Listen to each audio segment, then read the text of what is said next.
everyone, welcome back to Aditi's study room. Myself Aditi. Today I am here to explain some complex topics about pronoun in an easy, practical and student-friendly manner using a clear and simple teaching style. তো আশা করি তোমরা আগের সেশনগুলিতে parts of speech এবং noun সম্পর্কিত সমস্ত বিষয় ভালো করে বুঝে নিয়েছো। আজকের বিষয় হচ্ছে প্রোনাউন বা সর্বনাম, অল অ্যাবাউট প্রোনাউন বা সর্বনাম। তো চলো শুরু করা যাক। All about pronoun. আজকের বিষয় হচ্ছে প্রোনাউন সম্পর্কে কিছু ধারণা। তো চলো জেনে নিই what is pronoun. Give an example. Pronoun বা সর্বনাম কি, উদাহরণ দাও। A pronoun is a word that is used in place of a noun. তাহলে প্রোনাউন কি? নাউন বা বিশেষ্যের পরিবর্তে যে শব্দ ব্যবহার করা হয় তাকে প্রোনাউন বা সর্বনাম বলে। এক্সাম্পল কি? Rina is a student. She is very polite. Here, Rina is equal to noun. She is equal to pronoun. She is equal to pronoun cause she is a word used instead of a noun. উদাহরণটা কি? রিনা একজন ছাত্রী, সে খুব ভদ্র। এখানে রিনা বলতে বিশেষ্যকে বোঝাচ্ছে, রিনা বলতে বিশেষ্যকে বোঝাচ্ছে এবং সে বলতে সর্বনামকে বোঝাচ্ছে। তাহলে সে বলতে সর্বনামকে কেন বোঝাচ্ছে?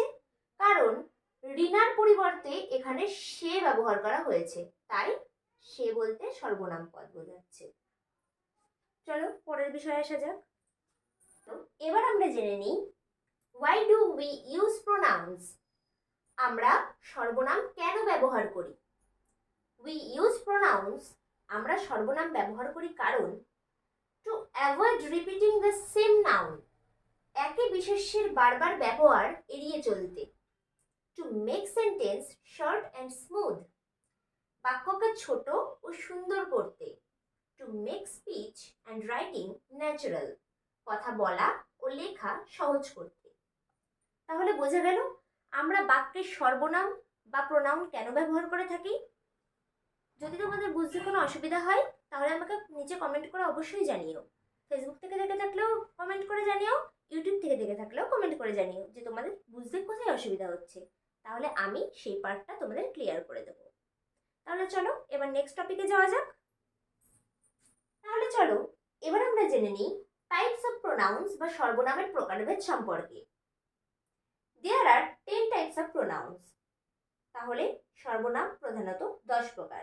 সেগুলি কি কি? পার্সোনাল প্রোনাউন বা ব্যক্তিবাচক সর্বনাম, পজিটিভ প্রোনাউন বা অধিকারবাচক সর্বনাম, রিফ্লেক্সিভ প্রোনাউন বা আত্মবাচক সর্বনাম, ডেমনস্ট্রেটিভ প্রোনাউন বা নির্দেশক সর্বনাম, ইন্টারোগেটিভ প্রোনাউন বা প্রশ্নবাচক সর্বনাম, রিলেটিভ প্রোনাউন বা সম্বন্ধসূচক সর্বনাম, ইনডেফিনাইট প্রোনাউন বা অনির্দিষ্ট সর্বনাম, রেসিপ্রোকাল প্রোনাউন বা পারস্পরিক সর্বনাম, ডিস্ট্রিবিউটিভ প্রোনাউন বা বন্টনবাচক সর্বনাম, এমফ্যাটিক প্রোনাউন বা জোরবাচক সর্বনাম। তাহলে আজকের সেশনটা এখানেই শেষ করছি। পরবর্তী সেশন খুব তাড়াতাড়ি আসতে চলেছে। ততক্ষণ পর্যন্ত তোমরা প্র্যাকটিসটা ভালোভাবে করো এবং কোথায় কোথায় তোমাদের সমস্যা হচ্ছে সেটা আমাকে জানাতে কিন্তু ভুলো না। So that's it for today's lesson. Today we learned about some parts of pronouns step by step. I hope you understood everything clearly. তো এই প্রোনাউন বা সর্বনাম সম্পর্কিত ভিডিওর নেক্সট পার্ট খুব তাড়াতাড়ি আসতে চলেছে। Till then, practice daily to improve your lessons and don't forget to like, comment and share and subscribe to the channel.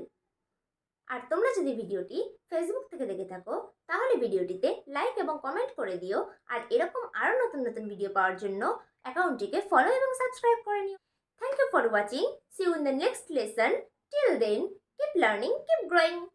Ta-ta!